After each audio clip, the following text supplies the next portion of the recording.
In the case of Airbnb, as far as I know the story, Airbnb started as an idea to be an alternative to like accommodation, especially when there is like a conference or something big as an event in a particular location.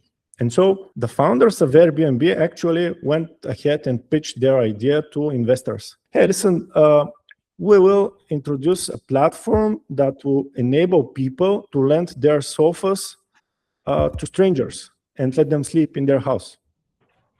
As you can imagine, they were laughed out of the room like in less than 30 seconds. And yeah, it's strange.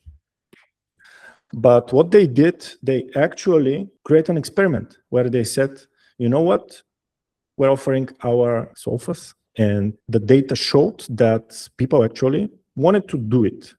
So to your question, particularly about Airbnb, I think that they perfectly followed the advice to research the market and to do something small that can test the idea.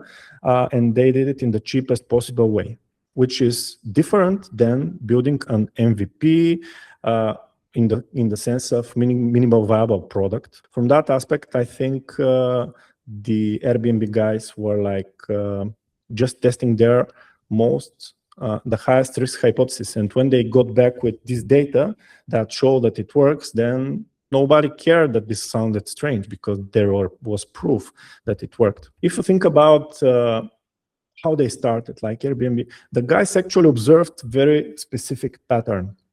When there are so many people in town, it's impossible to find a hotel that is cheap because, as you know, when there is an event, everything goes high in terms of price, and you should like potentially stay 100 miles away to be at that event. So they observed a very specific failure of existing solutions.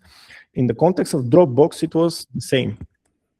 And what they saw is that it's very hard for people to actually keep a set of files between different machines, right?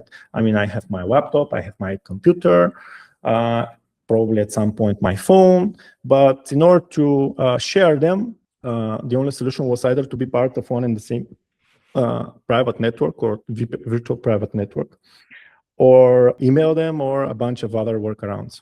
And based on that observation, they didn't create the software. They created a video demonstrating how they imagined Dropbox to work.